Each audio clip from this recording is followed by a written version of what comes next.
nafas pun terasa sesak. Malam itu menjadi malam yang tak terlupakan bagi pengemudi ojek online yang ditumpangi penumpang gaib di tengah malam. Bulu kuduk langsung berdiri, tubuh pun lunglai selepas uang kertas yang diterima berubah menjadi sehelai daun.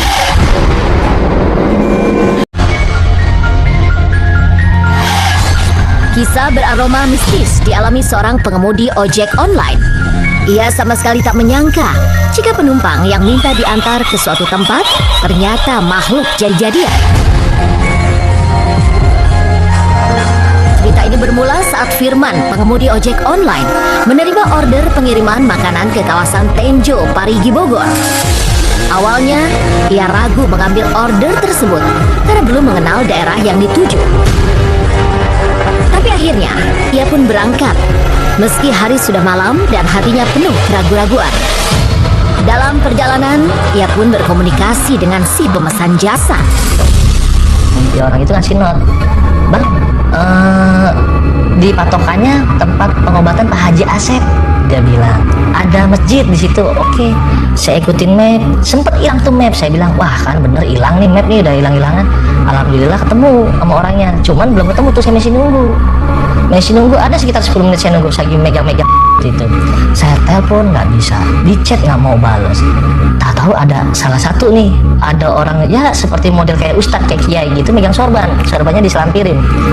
Dia bilang, "Pak, maaf, numpang tanya, yang menurut tempatnya Pak Haji Asep mana ya? Mau nganter."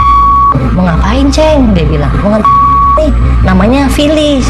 Dia bilang, "Kalau ketemu mau ngapain?" "Ya saya mau nganter food, ntar juga ketemu sama orangnya."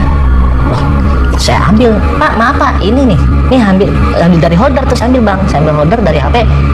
Loh, nggak ada. Firman sungguh terkejut karena orang yang memberitahu tentang sosok pemesan ternyata menghilang.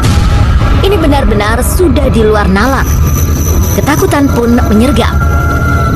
Harus diakui, malam itu menjadi malam yang benar-benar menakutkan.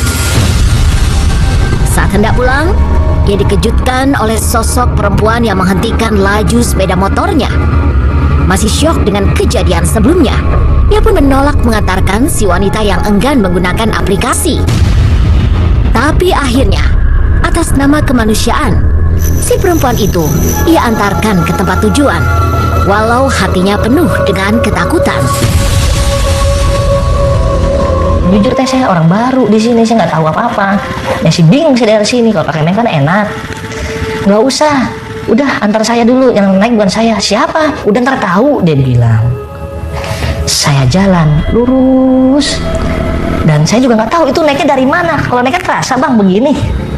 Lah itu ternyata udah jeret, udah naik. Cuman ya mungkin karena udara malam kali ya, emang dingin. Cuman saya bilang, kok berat jok saya berat. Kempes kali, saya bilang, jalan aja. Pas jalan, saya ngelihat sosok rumah gede. Dari penumpang perempuan, datanglah penumpang pria sepuh alias kakek-kakek. Inilah penumpang yang dijanjikan si perempuan misterius itu. Si pengemudi ojek pun akhirnya menuruti keinginan si kakek. Anehnya, jalanan yang dilewati berbatu dan rusak. Dan di sepanjang jalan, banyak rumah, namun tak ada satupun orang terlihat. Di situ, si kakek memperkenalkan diri sebagai Aki Askar. Hingga tibalah di depan sebuah rumah besar. Saat menunggu di depan rumah, ia baru sadar ternyata ada yang aneh.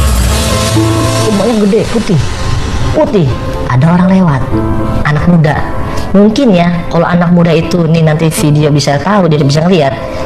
Pasti dia, "Oh, nih abang-abang ojol yang saya pelototin, nih orang aneh ngapain di kuburan." Saya berhenti ditegur, "Bang," sama anak muda. "Bang, ngapain di situ?" Saya bilang kan, "Nunggu Aki." "Mang, saya tegur duluan, Mang." Dia melotot. Saya bilang, "Sial nih orang." Saya tegur, "Kok sombong amat warga sini." Saya kira pada sombong, Bang. Mungkin ternyata dia nggak, saya mungkin aneh kali, Bang, karena posisi saya di tengah-tengah kuburan.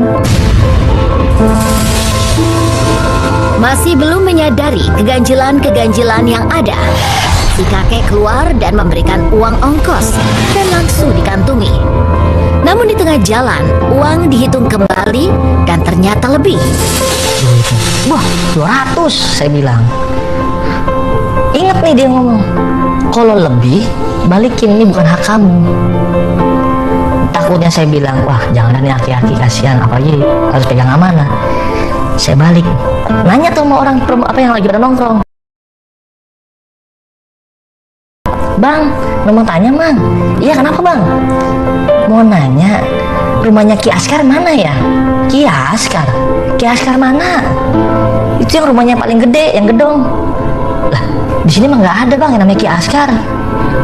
Lah, emang kenapa? Tadi habis sama saya ngojek, cuman ini lebih, saya mau balikin. Nah dari begitu rame tuh orang. Mana ada Mang Ki Askar? Ada Ki Askar, orang saya naik. Tadi yang berhentiin saya namanya si Neng. Si Neng? Gak ada bang. Yang di mana bang? Pokoknya jalannya kayak agak turunan, cuma sih agak nanjak pertigaan begini nih. Jalannya agak gede, agak nanjak aja, jalannya kayak konblok. Bang itu mah kuburan. Kuburan? Rumah gede, saya bilang. Ih abang gak percaya, ayo sama saya yuk. Bang, istighfar bang, itu kuburan. Lemaslah sekujur tubuh, ketakutan kembali menyergap. Dan satu hal yang membuat lunglai, uang yang diberikan ternyata selembar daun. Lah, daun bang. Jadi daun. Duit yang saya lihat itu 200. Jadi daun. Sampai di sini si pengemudi ojek online tak bisa lagi berkata apa-apa. Ia telah mengalami dan melihat dengan mata dan kepala sendiri bahwa ada mistis di dunia ini. Selain kisah tadi, ada cerita seram lain dari pengemudi ojek online yang mengantar paket untuk makhluk gaib dan masuk ke dunia gaib. Si pengemudi ojek online tak pernah menyangka jika dirinya bisa masuk ke dunia gaib saat mengantarkan makanan yang dipesan seseorang di sebuah perumahan. Meski hari sudah lewat tengah malam, orderan pesanan makanan diantarkan. Dan selama perjalanan, sang pengemudi terus berkomunikasi dengan si pemberi order. Abangnya di mana? Nah, saya udah sesuai titik kak, cuman kok titiknya kebun ya. Ini bener kak. Kan dari awal kita juga udah konfirmasi katanya udah sesuai titik, tapi kok titiknya di sini. Rumah kakak sebelah mana? Sedangkan kanan kiri tuh rumah kosong bang, posisi masih gerimis. Kita pelongo-pelongo apa gimana kan bang, ini orangnya keluar nggak dibalas-balas gitu chat saya bang, kan saya udah makin yang nggak berpikiran, udah negatif kemana-mana gitu bang. Udah ya posisi malam kan bang, setengah 12 kita udah selesai pengantar tuh dari resto itu udah jam 12-an bang. Tapi kenyataan membuatnya ketakutan setengah mati karena penghuni rumah mengatakan hal berbeda, di mana si pemberi order sudah meninggal dunia. Dan itu berarti ia berkomunikasi dengan makhluk astral. Apa bener mbak atas nama ini di sini gitu? Oh iya bener mas, cuman bener itu yang mesen atas nama itu katanya. Iya bener kok. Nah, kalau nggak percaya saya tunjukin aplikasi. Setelah dia ngeliat HP itu nangis bang, kan saya kan jadi tanda tanya bang ya. Ya Allah ini ada apaan, dia bilang. Keluarganya jadi pada nangis nih bang. Nangis itu, sepupunya itu nangis. Mas, saya mau cerita. Nggak apa-apa kan mas ya, ada yang aduh cerita apa aja bilang, udah nggak apa-apa coba. Jadi cerita akhirnya tanya nggak singkat cerita dia cerita bang, ada yang atas nama tersebut udah nggak ada mas 5 hari yang lalu. Dan kisah mistis pun berlanjut. Selepas pengemudi ojek online mengantarkan pesanan ke sebuah rumah yang ternyata tidak pernah ada. Sempat kebingungan saat sudah berada di depan rumah besar dan ditegur petugas keamanan yang melihatnya dengan pandangan aneh. Saya lagi mau antar orderan ini. Rumahnya nomor berapa? Alamatnya mana? Kata nanya gitu. Ini alamatnya. Udah saya depan rumahnya kok. itu orangnya udah nungguin lagi teleponan. Saya mau kasih tadi, cuman kok kayaknya saya berat banget mengantarin ke sana, saya suruh tunggu di motor aja. Katanya itu pesanan mau diambil sendiri, ntar saya ke situ bang, bentar ya, coba lihat lagi, itu samping rumah bukan katanya. Itu rumah hijau pak, pagar hijau, itu kan rumah yang hijau kan bang ya, patokan hijau ya, pagar hijau. Nyampe akhirnya kita lihat itu, astagfirullahaladzim, itu langsung kagetnya bang tuh. Kayak kita ngeliat sekelilingnya itu, astagfirullahaladzim, itu makam bang, makam keluarga bang. Disitulah ia baru tersadar bahwa rumah yang tak pernah ada dan aslinya adalah kuburan.